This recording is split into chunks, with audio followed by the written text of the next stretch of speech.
Hello,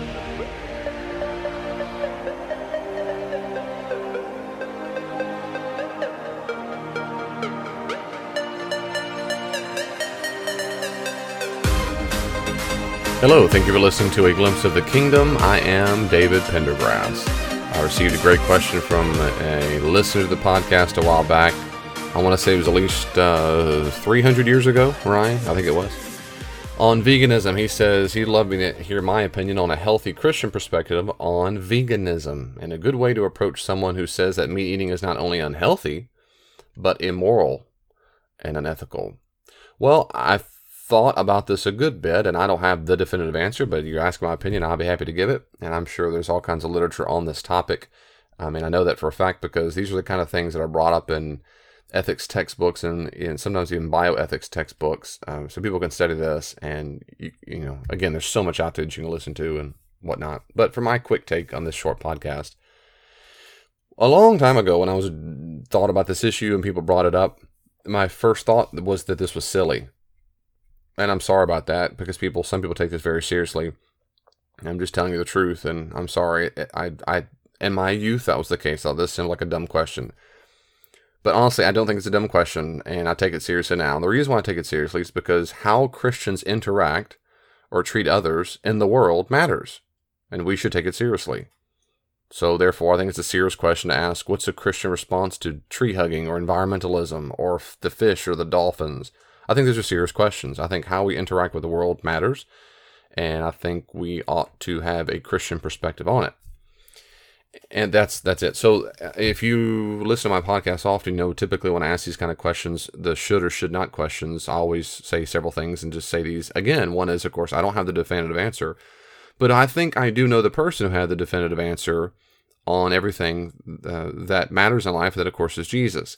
If Jesus didn't talk about it, then I go to the early church. If the early church didn't talk about it, and I mean the primitive church, the church represented in the first century of the New Testament, if they don't have anything about it, then the early church later on, what we call late antiquity, 2nd, 3rd, 4th, 5th century church, around the time of the creeds. If there's nothing at all whatsoever, then I try to bring up biblical principles that seem to apply to that situation. So I start with Jesus. I'll always start with Jesus. So one of the reasons why I used to think this was silly is because of this first issue. But again, I don't think it's silly. I don't think I'm not trying to knock it. I really am not. So put simply, if someone says, is something is sinful, or it is or is not something, the first thing I think of, did Jesus talk about it or did he do something? So the very first thing I ask myself in this kind of question is, did Jesus eat meat? Was Jesus a vegan? The answer is no. Did Jesus eat meat? Yes. So therefore, veganism cannot be inherently sinful. It can be. It cannot be. I mean, it can't. Veganism can't be inherently righteous either. So there can't be something inherently good about it. Carnivores cannot be inherently sinful people. Jesus ate fish. Jesus and his disciples would have plucked the grain off of things. I mean, it says this in Mark's gospel. I mean, he would have ripped fruit from the tree vine. Well, as soon as you take the fruit off of a vine, it's dead. And they went fishing, Peter and Jesus. I mean, it says this specifically. I mean, they ate fish, multiplied fish in the bread. But when they went fishing, they would have taken fish out of their habitat. They were alive and breathing under the water. Take them out, the fish die, and they cook them. They had a fish fry. So there's no way veganism inherently can be righteous, or eating meat can be inherently sinful, because Jesus himself ate meat. And so to me, frankly, that's the end of the subject. So when someone says to me, what's your Christian perspective on veganism, I say what I just said. I would say, well, first I want to say inherently eating meat cannot be immoral. It cannot be sinful, because I'm a Christian. The Christian worldview, for various reasons, I'm convinced Christianity is true, and I think Jesus told the truth, and what he did was right. Jesus ate meat. Period. It's the same thing when it comes to alcohol. I don't drink. I never drank in my entire life. That doesn't make me super special, I guess, but I mean, it's rare, and that sense kind of weird. But drinking wine, drinking alcohol inherently cannot be sinful, because Jesus drank wine. Now, from some documents, it seems that we can tell, at least later on, that wine was diluted about 4 to 5 parts to 1. So it was mostly very diluted wine. But nevertheless, there was alcohol in it, and it to some degree help purify the water, but nevertheless it was wine. So you can't say drinking wine is inherently sinful if Jesus did it. On that issue, what comes into play, and this is all through the New Testament, is having self-control. I mean, it explicitly says don't get drunk with wine. It's kind of like this with eating meat. Jesus ate meat, so it cannot be inherently bad to eat meat. The issue is, well then, is an issue of self-control? Well, sure. And that's the issue, we shouldn't overeat. We shouldn't be addicted to it. One other argument I hear about eating meat is how animals are treated. So what about how animals are treated? Well, again, I go back to Jesus, which I already said a little bit, but Jesus and disciples took living fish and watched them suffer as they grasped for air and then died and then cooked and ate them. So, I mean, that's what they did. It doesn't mean Jesus and disciples took out fish to torture them or they enjoyed the fish dying. There's no evidence of that, and that just sounds silly. If I eat fish now, or when I've gone fishing and we eat. See, I went straight to fishing. I dropped the G, fishing, when I said fishing because I'm from the South. That's how ingrained that is to me. And I haven't fished in years, and I still said when I went fishing. And my daughter's laughing at me right now. It's amazing. When I went fishing, unbelievable. Next, I'm going to say I'm fixing to go fishing. Because in the South, you say I'm fixing. That means I'm about to go do something. You say I can't believe it. You can take the man out of the South, but you can't take the South out of the man. Okay, so I've never seen any hunter ever take a fish out. Well, I haven't seen people take out fish and go, oh, I'm so glad. This is the best part. Watch the fish suffer. But they did. They do. They die. And we caused it. Well, that's what Jesus and disciples did. On purpose to eat food. What about texts? And I'm not to mention texts my next major point, which is when I think about biblical concepts about eating food, you also have this basic Jewish Christian view that humans reign over all animals. They reign over all of them. I mean, in Genesis, it says explicitly after the flood that now you can go eat meat. It says that explicitly. Now, we are supposed to take care of animals, but also to use them as we wish. I mean, that's the deal. And the Levitical code, Leviticus particularly, that talks about avoiding certain animals, it's not because they're just vegans. Those animals are to be avoided. The ones that were to be avoided were avoided for religious reasons. Almost certainly to talk about differences of purity. They were metaphorical ways to stay away from animals that seemed to blend the lines together. You stay away from animals that blended. Anyway, that's a long story. But anyway, there was religious reasons. But Christians today aren't bound by them anyway. Even if you go by the Levitical codes, Christians are not supposed to live under the law of Leviticus. That's a basic assumption of the early church. So we have explicit commandments. So Jesus and the disciples did it. We have basically every single Jewish author I know of at all that does it in the Bible. We are commanded to eat meat. Humans are not like animals. We're not eating our peers. This is a very big concept. This is a basic concept of Christianity, that we are made in the image of God. Animals are not. They are beneath us. All animals are beneath us. And I know very much, I see the news, and there's been people who fight for rights for apes and chimpanzees and dolphins, and people should be put on trial if you kill them, because they should be given full legal rights under a legal code. People argue for that. And I think some countries even start to implement some of those codes. That is completely un-Christian. In a Christian worldview, that's just not true. No Jew, no Christian in the history of ever would ever say that we're on the same par. We are not on the same par. Now, if Christianity is false, then they might be onto something. We're just all evolved animals, and we all just treat each other very nice or something. But we're not all just evolved animals. We have human soul, and they don't. We're made in the image of God, and they do not. They're not. So it's just not the same. Also, the Apostle Paul addresses this issue specifically in Romans chapter 14. And instead of going through, I guess, a long exegesis, you need to go read Romans 14.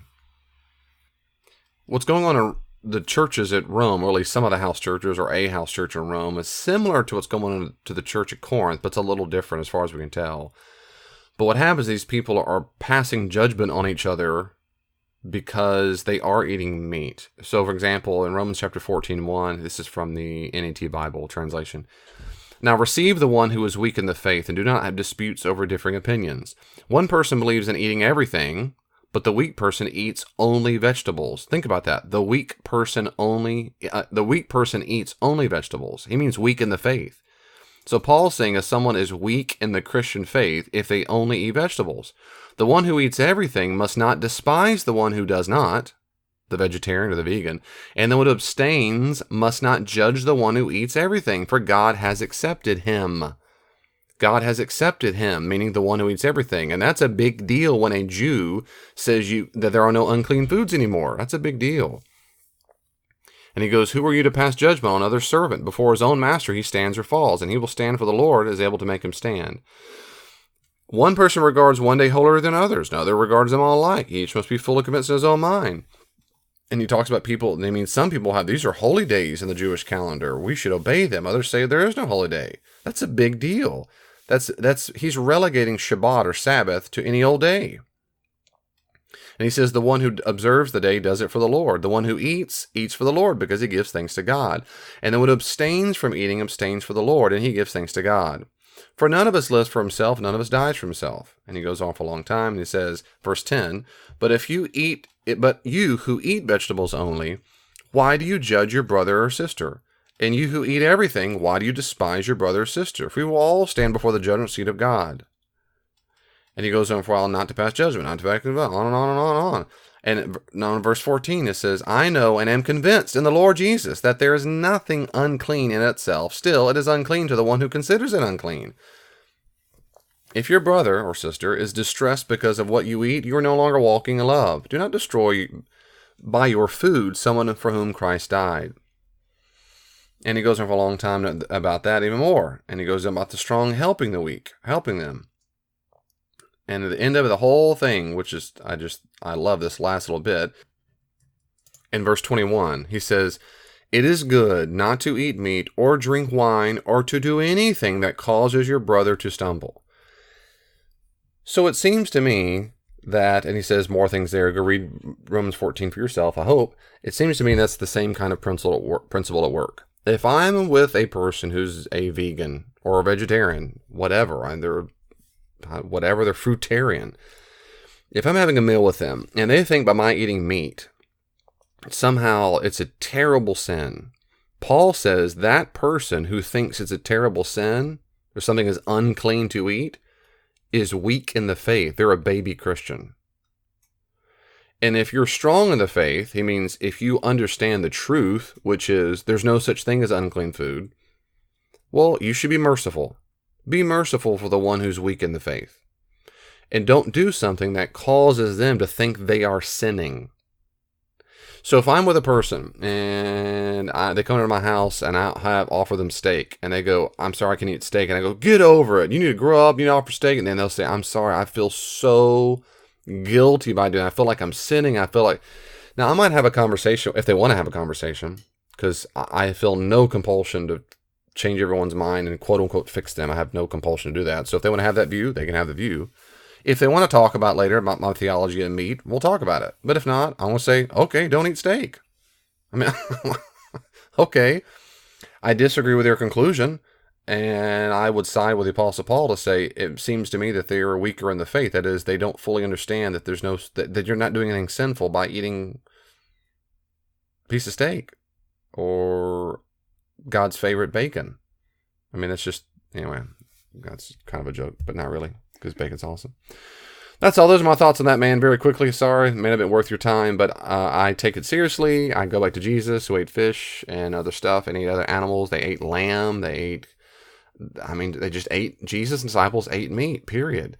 And then what about the animals who were treated today and they're hurt and they're killed? Well, they are. Chickens were killed to give me chicken nuggets. They are killed. They're right. Just like Jesus and disciples killed fish. That's exactly right. And I eat fish sticks right now, and I eat fish all the time because it's cheap and it's wonderful protein and it's lean. But those fish died for me. They were sacrificed on the altar of Walmart for me. And I don't feel guilty about that. Why? Because I made the image of God, and I can use them to live and survive, because we're not all the same, and I can use animals in which I use animals. Should we do it because we're just enjoying watching animals suffer? No, of course not. No, I mean, really, no, we shouldn't do it because we're love to watch animals suffer and so forth. And typically if someone says, well, I've seen those videos where they, ripping the heads off of chickens, and yeah, they do. That's how we get the chickens to die. I mean, I don't know. They say, well, there should be a better humane way to kill the animal. Now think about that for a second. The adjective humane, of course, just means related to being human. we should have a humane way to kill them, meaning we should kill them in a way that is appropriate for a human to be killed. The reason why we came up with the adjective humane is because we're saying we should treat the animal as if the animal is human. Well, first off, that assumes humans are, in fact, better than. They're superior than animals. That's why we came up with a word for that. You need to treat them as if they are at the level of a human. Well, they're not at the level of a human. They're not at the level of a human. They're just not. We'll do it the humane way. No, they're not humans. First off, humans, anyway, that's it. I'm not talking about capital punishment, but they're not humans. I don't care about killing them like humans because there's no human way to kill a chicken or a fish or a pig. You kill them. What's the most efficient way to do it? My own view, I think as a Christian, I think we should not indulge in torture of anything, not putting magnifying lenses on ants or anything, which means I don't want to. I hope and pray that people who grow chickens for me don't do it because they love to see chickens' heads ripped off. And yeah, it's my favorite part. You need to go to a counselor. That's a therapist. And other people say, what about veganism is good because animals are going to run out or because it's not good for the environment and whatever. And I hear those arguments as well. And those are very different arguments. Now we're talking about a consequentialist ethic, which is in the end, it's better for the environment and so forth. My response is maybe I'm a little ignorant about how chickens and fish and whatever affects the environment on a mass scale. What I do know is, I do know that people who fight really hard for veganism, vegetarianism, and fruitarianism, whatever, if they say has to be this way, and if you're not human, you're not Christian, you don't do it. If you really enacted that, you've just, metaphorically signed the death warrant on billions of people around the globe. You really have. There are a lot of people on the globe, that's all they said. They need animals to live because they can't grow certain crops and so forth. And so it's an unhealthy and dangerous thing to tell people they have to stop doing X no matter what. And unless it is an inherently evil or immoral thing. And I do not think at all this is an inherently evil or immoral thing. Should Christians try their best for health reasons? Maybe. Sure. Okay. But those are health reasons. Now we're talking about healthy issues, not moral issues, not Christian issues. And that, to me, it's a different subject. I can talk about that all day long. I want a person to tell me maybe it's healthier not to eat so much bacon for my heart or my brain. Fine. I can be persuaded of that. And if a person says, I don't eat meat because it increases my cholesterol, I don't eat bacon because it increases I'll say, great. Cool. If a person says, I don't eat meat because I feel very guilty, I go, great, okay. If a person says, I don't eat meat and you shouldn't either because you're not Christian, you're violating the teaching of Jesus, you're violating the teaching of the New Testament, then I go, I completely disagree with you. Your conscience might tell you that, but I don't find anything ever said about that persuasive. And then I go back to the reason I just said. I say as kindly as I can. I'm just saying that I just don't find that persuasive. Quick thoughts, brother. Appreciate it, man. Thanks for the question. Thanks for being patient. Now you're even that much older because that took so long. God bless. Bye-bye. Well, the conversation isn't finished. You can always reach out to me on social media. Are you on Facebook? I am too. At Glimpse of the Kingdom. Glimpse of the Kingdom on Facebook. Be sure to like it and you can see updates there. Also, if you're on Twitter, check me out at Dr. D. Pendergrass, at Dr. D. Pendergrass, or at Glimpse the King, at Glimpse the King, and I try my best to respond to comments and questions on there as quickly as I can. If you want more, there are many more resources on the podcast and my blog. Go to my website, davidpendergrass.com, and you can see a full list of the podcast, and my blog is available for free. Are you active in a church right now? I'd be happy to come out to your church and do all kinds of classes and workshops there. Check out davidpendergrass.com, davidpendergrass.com for more information. And may God in His great grace give you even just a glimpse of His kingdom this week. See you next time.